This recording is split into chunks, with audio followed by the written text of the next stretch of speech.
ছেলে, খুবই গরিব ঘরের ছেলে। আমার বাবা জ্ঞান হওয়ার আগে অনেক আগেই মারা গেছে। আমার ভাই তখন আমার মা বলতো যে ৩ মাসের নাকি আমার মায়ের পেটে ছিল আমার ছোটো ভাই। তো আমার বাবা তখন নাকি মারা গেছে। তো আমরা দরমার ঘরে বাস করতাম। গরিব মানুষের বলে না স্বপ্ন অনেক থাকে। তো আমার মা পড়াশোনা করাতে পারেনি আমাদেরকে। কাজ করতো, ১২০০ টাকা মাইনেতে কাজ করতো। থানাতে কাজ করতো, মানে রান্নাবান্নার কাজ করতো থানায়। তখন আমাদের বেঙ্গল ছিল, এখন কলকাতা হয়েছে। যাই হোক, তো থানায় কাজ করতো, রান্নার কাজ। ১২০০ টাকা মাইনে পেত। তো সেই ১২০০ টাকাতে আমাদের পুরো সংসারটা চালাতো সে। আমাদেরকে পড়াতে পারিনি, ঠিক আছে, আমাদের পড়াতে পারিনি। তারপর আমরা এখানে সরকারি স্কুল, তখন পাঠশালা ছিল, প্রথম প্রথম পাঠশালা আমাদের ওইদিকে মাঠে, মানে এইদিকে সব চারদিকে মাঠই ছিল আগে। তো মাঠের ওখানে লালঘর বলে একটা জায়গা ছিল, ব্রিটিশ আমলের লালঘর বলে একটা জায়গা সে করা ছিল। তো সেইখানে সরকার থেকে লোক আসতো মাঝে সাঝে, তখন সিপিএমের আমল। তো এই পাঠশালা বলে, মাঠের মধ্যে চাটাই পেতে বড় বড় বস্তার ব্যাগ ঝুলিয়ে আমরা যেতাম স্কুলে, ওই মাঠে বসে পড়াতো। তারপরে হলো সরকারি হোস্টেল এইখানে সামনে আমাদের বাড়ির কাছে। তখন আমাদের পাড়াতে মোটামুটি কিছুই অনেকটাই, এখন তো ভরে গেছে, চারদিকে বিল্ডিং ভর্তি হয়ে গেছে, তখন ছিল না এত কিছু। তারপর আমরা আসলাম এইখানে সরকারি হোস্টেলে পড়লাম। পড়া তো কম, খেলাধুলো বেশি হতো। মাস্টাররা 10টায় টাইম আসতো, 11টা, 10:30। সরকারি কর্মচারী যেহেতু, আর আগে অত চাপ সৃষ্টি ছিল না। আসছে পড়া, ঝেড়ামুখ করে কিছুটা করলাম। স্কুলে ভালো পড়া হলো না, তারপর টিউশানি পড়লাম। ধর্মার ঘর ছিল আমাদের। তো এদিক ওদিক খুঁটিয়ে গাতে তখন ওই 3, 4, 5 পর্যন্ত পড়লাম কোনো মতে। তো যেটুকু যা শিখেছি বেশিরভাগ টিউশানিতে করা আমাদের টিউশানির যে স্যার ছিল সে খুবই ভালো ছিল। 12 ঘন্টা কুড়িয়ে কারখানায় কাজ করেছি, করার পরেও আমি পড়াশোনা করেছি, টিউশানি করেছি। তো তখন একটাই কথা ভাবতাম, 2021 পর্যন্ত আমরা ধর্মঘরেই থাকতাম। আমাদের প্রথম প্রথম ছিল মাটির ঘর, মাটির দেওয়াল ছিল, ঠিক আছে, মেঝেও মাটির ছিল। তো আমরা সবসময় ভাবতাম যে আমাদের কি কোনো দিন ভালো ঘর হবে না। আমি কোনো ফ্ল্যাটের নিচে দিয়ে গেলে, সে কোনো জায়গায় জোগাড়ে কাজ করতাম, আমি কোনো জায়গায় জোগাড়ে কাজ করছি, সেখানেও দেখতাম বড় বড় বিল্ডিং দাঁড়াচ্ছে, যাদের ঘরে কাজ করতাম সেসব ঘরগুলো দেখতাম, দারুণ দারুণ সেলিংয়ে লাইট লাগাচ্ছে, সেগুলো দেখতাম, যে কোনো দিন কি এগুলো আমাদের হবে। চিন্তা করতাম, ভাবতাম। তো আমাদের ভাবনার সঙ্গে ভগবানের ভাবনা জড়িত হয়। আমরা যেটা কিছু ভালো কিছু ভাবি, সেটা ভগবানের চেষ্টা করে দেওয়ার, খারাপটা না। খারাপ কর্ম করলে ভালোটাও আমাদের শেষ হয়ে যায়। সে যাই হোক, খুব কষ্ট পেতাম, ঘরের দরজা থাকতো না। সেই টাইমটা প্রথম প্রথম সে ঘরটায় ছিলাম, নর্মালি ভাঙা ঘর, দরজা ধরে দাঁড়িয়ে কেঁদেছি এক সময়। আমার মা 12 ঘন্টার কাজ করতো, প্রায় সকালে 6টায় যেত, 12 ঘন্টার বেশি হবে। সকাল 6টার সময় চলে যেত, আসতো রাত 9টা 10টার সময়। থানাতে কাজ করতো, এখান থেকে প্রায় 10 কিলোমিটার দূরে। সেখান থেকে আমাদের জন্য, মানে উনি গাড়ি ভাড়া বাঁচাতো, গাড়ি ভাড়া বাঁচানোর জন্য সেখান থেকে হেঁটে হেঁটে বাড়ি আসতো। ব্যাগ হাতে থাকতো, খাবার দাবারের ব্যাগ আমাদের মার হাতে। আমরাও 9টার পরে সব খেলাধুলো, স্কুল পাঠশালা ছিল না তখন আমাদের। পড়াশোনা তো অনেক পরে গিয়ে আমরা এখানে হস্টেলে করেছি। তারপর পাঠশালাতে ইচ্ছা হতো যেতাম, নাহলে না যেতাম, কেউ বলার ছিল না। তো গার্ড করার মতন একটা লোক দরকার ছিল। আমাদের নিজেদের ফ্যামিলির যারা ছিল তারাও আমাদেরকে পছন্দ করতো না। আমার বাবা মারা গেল, ঠাকুমা পছন্দ করতো না, ঠিক আছে। তো আমার মা আমাদের জন্য ভগবান বলতে পারেন। আমরা আমাদের জ্ঞান হওয়ার পরে আমরা মাকেই বেশি চিনেছি। তো আমাদের মা যা বলতো সেটাই আমাদের কাছে সব শেষ কথা, মার কথা মানে শেষ কথা। তো আমাদের মা অনেক কষ্ট করে আমাদেরকে মানুষ করে। আমরা সারাদিন এদিক ওদিক সেদিক করে বেড়াতাম, সারাদিন নোংরা অবস্থায় থাকতাম, ঠিক আছে। আমাদের কাছে আমার মা তো আমাদেরকে করে রেখে যেত, কিন্তু আমাদের কাছে মাসি থাকতো। আমাদের মাসি আছে, মামা থাকতো, ছোট মামা, মেজো মামা আসতো। বড় মামাটা পয়সাওয়ালা খেতিওয়ালা মানুষ, উনি আসতো না। যাই হোক, তো এখন পৃথিবীতে মেজো মামাও নেই, বড় মামাও নেই, আমার মাও নেই পৃথিবীতে আর। যাই হোক, সেই সময়টায় আমি যখন একটা ডেক মেশিন কিনবো ভেবেছিলাম, একটা ছোট একটা ডেক মেশিন। তো সেটা কেনার জন্য ভাবনা চিন্তা করেছিলাম, মাকে বলেছিলাম। তো মা বললো ঠিক আছে কিনে দেবো। আমার মা বলতে পারতো না যে আমার কাছে টাকা কোথা দিয়ে হবে, 1200 টাকায় সংসার চালানো মানে যাতা ব্যাপার আছে। তো এই টেপটা যখন বলেছিলাম কিনবো, তা মা বললো ঠিক আছে কিনে দেবো। তা আমি মেশিনে কাজে লেগেছিলাম। ওই যে প্লাস্টিক গালাই করে ঢেলা তৈরি হয়, বস্তা চট বস্তার গালাই করে ঢেলা তৈরি হয়, প্লাস্টিকের ঢেলা। তো ওই কারখানায় কাজে লেগেছিলাম, 35 টাকা রোজে। 35 টাকা রোজে কাজে লেগেছিলাম। সেখান থেকে হলো না, ফের গুড়িয়া কারখানায় ঢুকলাম, তখন 60 টাকা রোজে মাল বাছায়। তো সেই কাজ করে করে পয়সা মার হাতে সব তুলে দিতাম।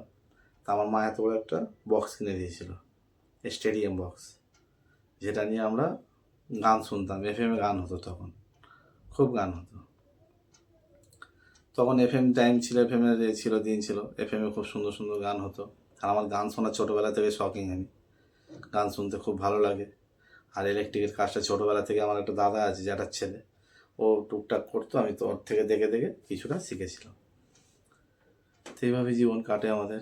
জীবন কাটতে কাটতে হঠাৎ একদিন মার কাজ চলে গেল। মার কাজ চলে যেতে এবার আমরা সব ভাই ভাই কাজ করতাম, মাও করতো, মিথ্যা তো আমার মা কোনোদিন বসেনি। ফের এই সামনের পাশে একটা কারখানায় কাজে লাগলো, সেখানে কাজ করেছে। আমার এখন আমি যেখানে ফ্ল্যাটে আছি, এই ফ্ল্যাটের ঠিক সামনে মানে রাইট সাইডে একটা ক্যান্টিন আছে, সেখানেও কাজ করেছে কিছুদিন। হঠাৎ করে মা শরীর খারাপে পড়ে গেল 2021 সালে এপ্রিল মাসে। শরীর খারাপে পড়ে গেল, 8-10 দিন মতন আমাদের কাছে ছিল আমার মা। মেশিন, তো সেটা কেনার জন্য ভাবনা চিন্তা করেছিলাম, মাকে বলেছিলাম। তো মা বললো ঠিক আছে কিনে দেবো। আমার মা বলতে পারতো না যে আমার কাছে টাকা কোথা দিয়ে হবে, 1200 টাকায় সংসার চালানো মানে যাতা ব্যাপার আছে। তো এই টেপটা যখন বলেছিলাম কিনবো, তা মা বললো ঠিক আছে কিনে দেবো। তা আমি মেশিনে কাজে লেগেছিলাম। ওই যে প্লাস্টিক গালাই করে ঢেলা তৈরি হয়, বস্তা চট বস্তার গালাই করে ঢেলা তৈরি হয়, প্লাস্টিকের ঢেলা। তো ওই কারখানায় কাজে লেগেছিলাম, 35 টাকা রোজে। 35 টাকা রোজে কাজে লেগেছিলাম। সেখান থেকে হলো না, ফের গুড়িয়া কারখানায় ঢুকলাম, তখন 60 টাকা রোজে মাল বাছায়। তো সেই কাজ করে করে পয়সা মার হাতে সব তুলে দিতাম।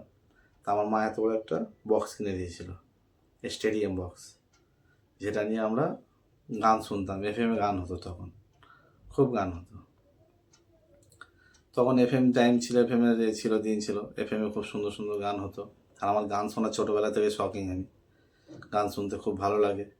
আর ইলেকট্রিকের কাজটা ছোটোবেলা থেকে আমার একটা দাদা আছে জ্যাঠার ছেলে, ও টুকটাক করতো, আমি তো ওর থেকে দেখে দেখে কিছুটা শিখেছিলাম। তো এইভাবে জীবন কাটে আমাদের। জীবন কাটতে কাটতে হঠাৎ একদিন মার কাজ চলে গেল। মার কাজ চলে যেতে এবার আমরা সব ভাই ভাই কাজ করতাম, মাও করতো, মিথ্যা তো আমার মা কোনোদিন বসেনি। ফের এই সামনের পাশে একটা কারখানায় কাজে লাগলো, সেখানে কাজ করেছে। আমার এখন আমি যেখানে ফ্ল্যাটে আছি, এই ফ্ল্যাটের ঠিক সামনে মানে রাইট সাইডে একটা ক্যান্টিন আছে, সেখানেও কাজ করেছে কিছুদিন। হঠাৎ করে মা শরীর খারাপে পড়ে গেল 2021 সালে এপ্রিল মাসে। শরীর খারাপে পড়ে গেল, 8-10 দিন মতন আমাদের কাছে ছিল আমার মা। আস্তে আস্তে আস্তে আস্তে শরীরটা খারাপ, খুব খারাপ হতে লাগলো। তখন করোনা চলছে। কোনোদিন ভাবিনি, আমরা যেটা টিভিতে দেখেছি করোনার জ্যাকেট পরিয়ে আকর্ষি দিয়ে টেনে টেনে নিয়ে যাচ্ছে মানুষকে, সেটা আমরা কোনোদিন ভাবিনি। সেটা আমার মার সঙ্গে হয়েছে। আমরা 4 ভাই বোন, আমার দিদি তখন 5 মাসের প্রেগনেন্ট। কী করবো কিছু মাথায় আসছে না। মাকে হসপিটাল, করোনা চেক আপ হচ্ছিলো না, কোনো জায়গায় তখন চেক আপ হচ্ছিলো না। যাদের টাকা আছে তারা টাকা দিয়ে চেক আপ করাচ্ছে বড় বড় নার্সিংহোমে। কী হলো বাবু? কথা বলছি আমি, কথা বলছি বললাম তো। না, কথা বলছি, তুমি ওখানে বসো। তো এইভাবে আমাদের দিন কাটে। মার শরীর খুব বাড়াবাড়ি হয়, করোনা টেস্ট করিয়েছি, পজিটিভ বেরিয়েছে। যা তো পজিটিভ বেরিয়েছে, আমরা তো এবার পাগল হয়ে যাচ্ছি। তখন আর আশেপাশে আমাদের আত্মীয় স্বজন কেউ নেই, কেউ না। যারা আসছিল আমার মাসিরা পর্যন্ত, নিজের মাসিরা। তো ভর্তি করার পরে মাকে আমরা যখন করোনা রিপোর্টটা পাই হাতে, আমাদের আশেপাশে কেউ আর আসে না, কেউ না।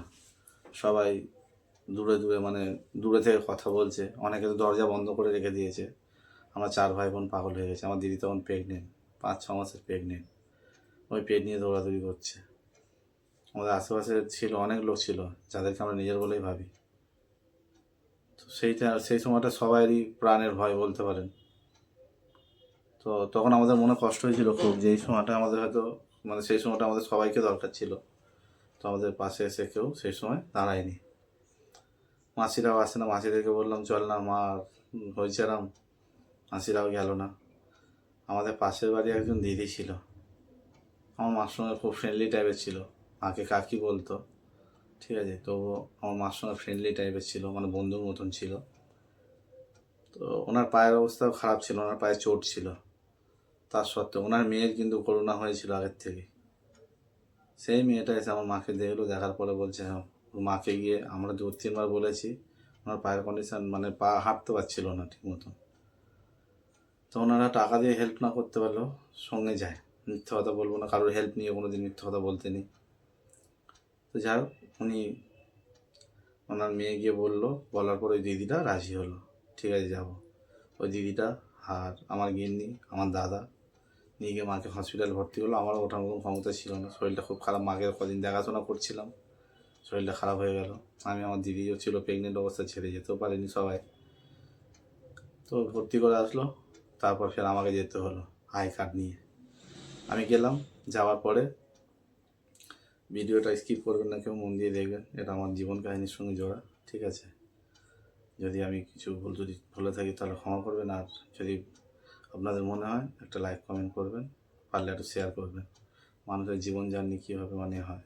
যাই হোক, আমার মাকে যখন আমাকে ওখান থেকে ফোন করলো, বললো আই কার্ড নিয়ে আসো, মাকে ভর্তি করতে হবে। কেন?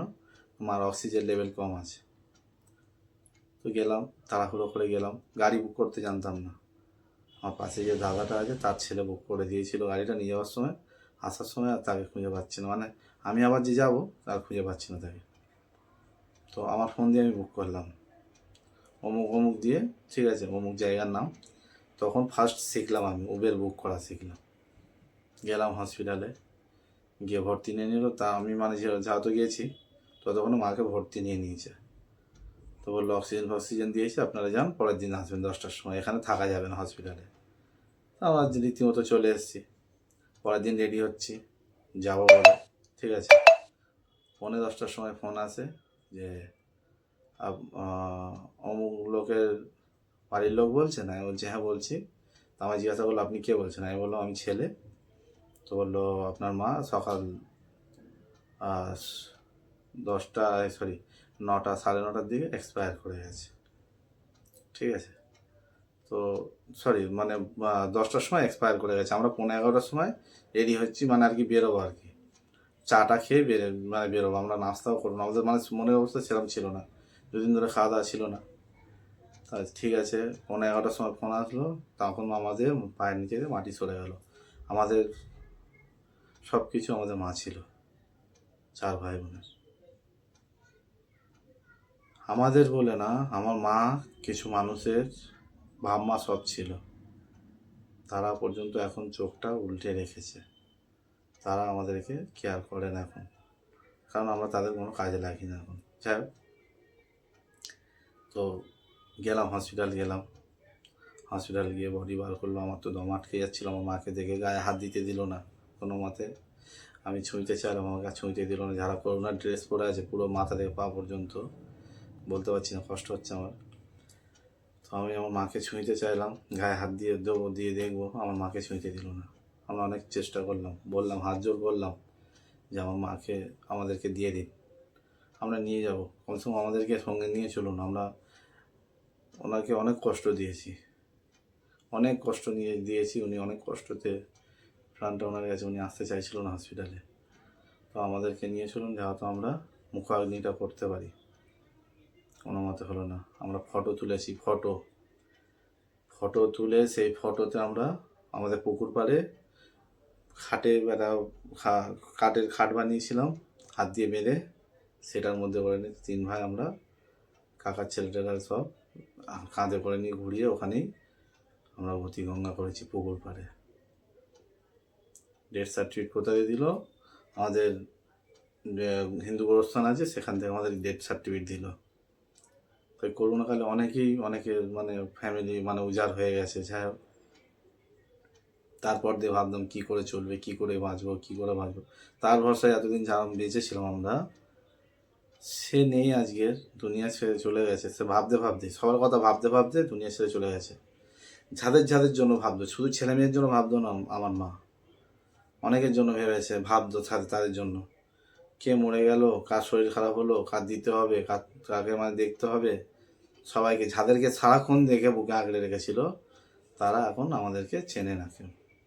মুখের খাতিরে কথা বললে বলে, না বললে না বলে, দরকার পড়ে না। আবার কি তাদের বিপদে আপদে না গেলে তাদের আবার রাগ হয়। সে রাগ হয় হোক, তাতে আমাদের কোনো যায় আসে না, কারণ আমরা আমাদেরটাই খাচ্ছি, তাদেরটা খাচ্ছি না। তাদের গায়ে কোনো হেল্প নিইনি, ঠিক আছে, কোনো রকমের হেল্প নিইনি, কেউ বলতে পারবে না সে এখনও পর্যন্ত।